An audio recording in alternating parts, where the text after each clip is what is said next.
Hola a todos. Bienvenidos a otra inmersión profunda, donde, ya saben, tomamos lo que nos han dado, lo analizamos y sacamos las ideas clave para que ustedes, bueno, no se sientan abrumados. Exacto. Y hoy nos sumergiremos en el mundo de la facilitación del aprendizaje en la educación cristiana. Un tema fascinante. Tenemos este manual, Conceptos Fundamentales de la Facilitación, y nuestra misión es descubrir cómo podemos hacer que el aprendizaje, bueno, sea más atractivo, ¿verdad? Yeah. Que los estudiantes participen más y que al final la experiencia sea transformadora, que vaya más allá de solo escuchar al maestro. Sí, de eso se trata. ¿Ves? De ir más allá de los métodos tradicionales y buscar una forma más dinámica de aprender. El manual es bastante completo, ¿eh? Habla de la definición de facilitación, estrategias para aplicarla, cómo enfrentar los retos. Cubre mucho terreno, sí. Pero lo primero es lo primero. ¿Cómo define este manual la facilitación en el contexto específico de la educación cristiana? ¿Qué es tú? Bueno, la idea central es que no se trata solo de transmitir información bíblica, sino de promover una participación activa, que los estudiantes reflexionen, analicen y apliquen lo que aprenden a sus vidas. Poner al estudiante en el centro, como protagonista de su propio aprendizaje. Me gusta eso, pasar de ser un receptor pasivo a ser un descubridor activo. Y el manual menciona 2 Timoteo 2.2, ¿no? Donde se habla de equipar a personas fieles para que puedan enseñar a otros. Exacto, ese versículo es clave. La idea es que el conocimiento no se quede estancado en quien aprende, sino que se expanda, que esa persona sea capaz de compartirlo y enseñarlo a otros, como una cadena. Es interesante cómo el manual usa a Jesús como modelo de facilitador. Totalmente. Jesús no solo hablaba y ya. Él usaba parábolas, preguntas, interactuaba con sus discípulos, los involucraba en experiencias prácticas. Su objetivo era formar discípulos comprometidos, no solo personas que supieran cosas de memoria. Un enfoque muy diferente, sin duda. ¿Y cómo define formalmente el manual la facilitación? Lo describe como un enfoque pedagógico que busca que el estudiante se involucre de forma activa, que descubra por sí mismo, que reflexione y analice críticamente los principios bíblicos. Y por supuesto, que aplique lo aprendido en su vida diaria. Y para ilustrar esto, el manual usa un ejemplo bíblico muy claro. Sí, Mateo 10.58, donde Jesús envía a sus discípulos a predicar y sanar. No solo les dio instrucciones, sino que los involucró directamente en la acción. Facilitación en acción. Entonces, ¿qué primer paso práctico podemos tomar para empezar a usar este enfoque? El manual sugiere empezar por hacer preguntas abiertas en lugar de dar respuestas directas. Así se anima a los estudiantes a pensar por sí mismos, a buscar en las escrituras y descubrir el significado por su propia cuenta. En lugar de darles el pescado, les enseñamos a pescar. Me gusta. Ahora, el manual también habla de los principios fundamentales que sostienen la facilitación. ¿Cuáles son esos pilares? El manual, basándose en Proverbios 2.6, donde se nos dice que la sabiduría viene de Dios, destaca varios principios. El primero, claro, es el aprendizaje centrado en el estudiante. El facilitador es un guía, pero es el estudiante quien construye su conocimiento. Se rompe con el esquema tradicional de la clase magistral. Exactamente. Luego está el principio de la participación activa. Se fomenta a través de preguntas, debates, actividades interactivas. El aprendizaje se vuelve una experiencia dinámica, no pasiva. Y por supuesto, la aplicación práctica. Llevar el conocimiento bíblico a la vida diaria. Esencial. El manual insiste en que los estudiantes sean capaces de aplicar lo que aprenden. También se habla de la importancia de la reflexión y la discusión. Crear espacios donde se pueda dialogar y hacer preguntas profundas para asimilar mejor los conceptos. Y por último, se menciona el uso de métodos diversificados. ¿A qué se refiere? A usar diferentes estrategias. Analizar casos reales, resolver problemas, incluso dramatizar pasajes bíblicos. Así el aprendizaje se vuelve más atractivo y memorable.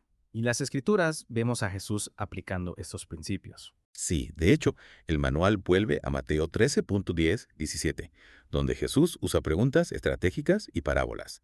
No daba todas las respuestas de golpe, sino que invitaba a sus seguidores a pensar, a conectar los puntos. Para que descubran la verdad por sí mismos.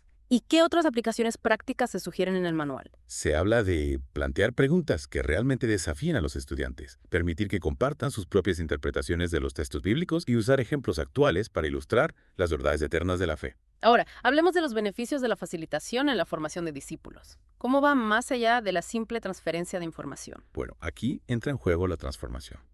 No solo se trata de saber, sino de ser y hacer.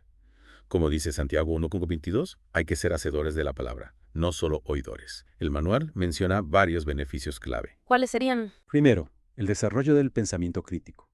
Los estudiantes no solo memorizan versículos, sino que aprenden a analizar, a cuestionar y a aplicar la enseñanza bíblica a diferentes situaciones. También se fomenta la responsabilidad por el propio crecimiento espiritual. La fe no depende solo del maestro, sino que es una búsqueda personal. Evitar la dependencia pasiva, eso es fundamental. Y por supuesto, los estudiantes aprenden a compartir y enseñar a otros, una habilidad esencial para el discipulado. También se observa un aumento en la participación en la iglesia. Los estudiantes se sienten más involucrados. Y, lo más importante, se experimenta una transformación espiritual más profunda al internalizar y aplicar las enseñanzas. Se convierte en algo real que impacta en la vida diaria. ¿Hay algún ejemplo bíblico que ilustre esto? Sí, el manual menciona Lucas 10.119, donde Jesús no solo instruyó a sus discípulos, sino que los envió a poner en práctica lo aprendido, dándoles autoridad para sanar y predicar. La experiencia como complemento del aprendizaje teórico. ¿Y qué aplicaciones prácticas se sugieren para obtener estos beneficios? Actividades donde los estudiantes expliquen lo que aprendieron, proyectos de servicio a la comunidad basados en valores bíblicos y la autoevaluación del propio crecimiento espiritual. Todo esto suena muy diferente a la enseñanza tradicional. ¿Cómo se distinguen realmente? El cambio principal está en el rol del estudiante. Pasa de ser pasivo a ser activo. Como dice Filipenses 4.9, hay que poner en práctica lo aprendido. En la enseñanza tradicional, el maestro es la fuente de conocimiento, el estudiante recibe y memoriza. Y en la facilitación, el maestro cambia de rol. Sí, se convierte en un guía, un acompañante. El estudiante descubre el conocimiento por sí mismo y el enfoque está en la comprensión y aplicación, no solo en memorizar. Y el manual hace una comparación interesante entre los fariseos y Jesús, ¿no? Sí, contrasta la enseñanza rígida de los fariseos, descrita en Mateo 23.14, con el método más dinámico de Jesús, que vemos en Mateo 13.10-17. Jesús invitaba a la reflexión, al descubrimiento personal. Y el manual también detalla los roles del maestro tradicional y del facilitador. ¿Cuáles son las principales diferencias? El maestro tradicional expone y dirige, se centra en explicar y transmitir información. Evalúa la capacidad de recordar. El facilitador, en cambio, guía y promueve el descubrimiento, usa preguntas y actividades y evalúa la comprensión y aplicación. Como se sugiere en Deuteronomio 30.11 e Isaías 61.1, se busca empoderar al estudiante. Exactamente. La facilitación promueve un aprendizaje significativo y la autonomía del estudiante. Como dice Juan 14.26, el Espíritu Santo es el que nos enseña. Y esto prepara a los creyentes para compartir su fe y enseñar a otros, como se nos pide en Mateo 28:19-20. Ser facilitador requiere ciertas habilidades, ¿verdad? No se trata solo de saber mucho de la Biblia. Claro, como dice 1 Pedro 4.10, cada uno debe usar el don que ha recibido para servir a otros. El manual destaca varias habilidades esenciales. ¿Cuáles son? Primero, la comunicación efectiva. Ser claro, empático, saber escuchar, usar el lenguaje corporal. Proverbios 16.1 nos habla de la importancia de las palabras amables. Y Jesús, con sus parábolas, como en Mateo 13.3, es un modelo de comunicación eficaz. ¿Y cómo se aplica esto en la facilitación? Verificando la comprensión del grupo, haciendo preguntas, usando ejemplos actuales para que los conceptos bíblicos sean más claros. ¿Qué otra habilidad es importante? El liderazgo y la capacidad de gestionar grupos. El facilitador debe inspirar el crecimiento espiritual, ser un ejemplo, actuar con humildad, servir, discernir, motivar. Jesús, como vemos en Juan 10.11 y Mateo 7.29, es el modelo de líder. Un líder que guía y cuida a sus ovejas. ¿Cómo se traduce esto en acciones concretas? Mostrando interés genuino por los estudiantes, creando un ambiente de respeto y confianza donde se sientan seguros para preguntar y participar. Y en cuanto a la motivación. Es crucial. Hay que saber cómo motivar y empoderar a los estudiantes, conectar la enseñanza con la vida diaria, usar historias, celebrar los logros. Hebreos 3.13 y 1 Tesalonicenses 5.11 nos anima a animarnos unos a otros. ¿Alguna aplicación práctica para esto? Hacer preguntas que inviten a la reflexión, diseñar actividades que requieran la participación de todos. Que se sientan parte importante del proceso. Y por último, está la habilidad de empoderar a otros para enseñar. Exacto, preparar a los estudiantes para que no solo aprendan, sino que también puedan compartir y enseñar lo que saben. Asignar responsabilidades, dar oportunidades para enseñar, ofrecer mentoría. 2 Timoteo 2.2 y Lucas 10.19 nos muestran este proceso. Y en la práctica, Que los estudiantes lideren grupos de estudio, hagan investigaciones, preparen presentaciones. Ahora, hablemos de las estrategias y técnicas. El manual habla de usar métodos dinámicos e interactivos. Sí, como dice Proverbios 18.15, el corazón inteligente busca el conocimiento. El manual propone varias estrategias. ¿Cuáles destacarías? Las discusiones y debates, donde los estudiantes pueden analizar diferentes puntos de vista, como dice Proverbios 27.17. También los estudios de casos reales, para aplicar la Biblia a la vida diaria, como se nos dice en Santiago 1.22. ¿Algún ejemplo de cómo aplicar esto? En los debates, plantear preguntas sobre temas bíblicos o éticos. en los estudios de casos, presentar situaciones complejas y pedir a los estudiantes que las analicen y propongan soluciones. ¿Qué otras técnicas se mencionan? La dramatización y los juegos de roles, para que los estudiantes experimenten las historias bíblicas, como hacía Jesús con sus parábolas, según Mateo 13.3. Y el aprendizaje basado en proyectos donde aprenden haciendo, como se sugiere en Proverbios 16.3. ¿Y cómo se pueden implementar? Se pueden recrear escenas bíblicas, asignar roles en los proyectos, pueden compartir lo aprendido con la comunidad, crear presentaciones, desarrollar materiales. El manual también habla del poder de las preguntas. Las preguntas son esenciales. Jesús las usaba mucho para desafiar a sus discípulos, como vemos en Lucas 2.46. ¿Qué tipo de preguntas son las más efectivas? Preguntas de exploración, para entender el significado de los textos. De reflexión, para aplicar la Biblia a la vida. De comparación, para relacionar pasajes. Y de acción, para impulsar el cambio. ¿Algún consejo para formular buenas preguntas? Preguntas abiertas, que inviten a la reflexión.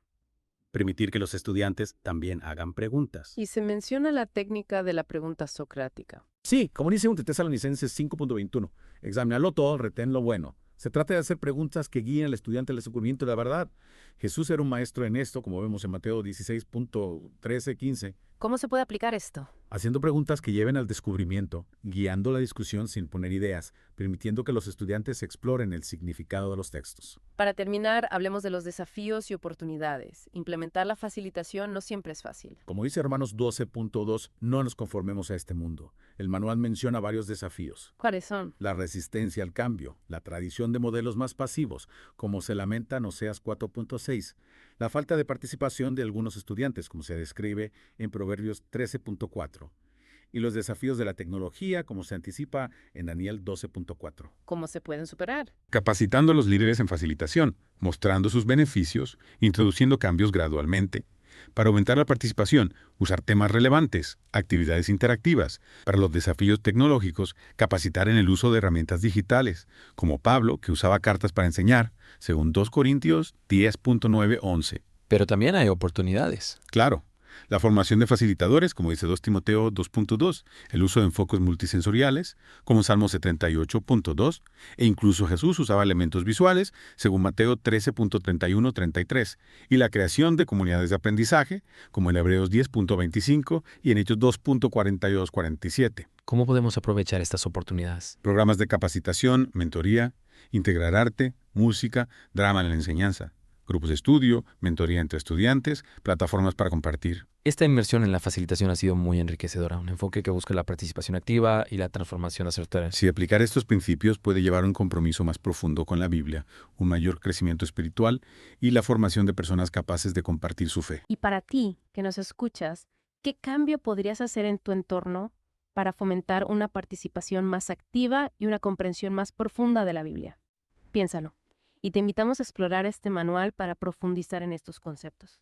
Gracias por acompañarnos en esta inmersión. Hasta la próxima.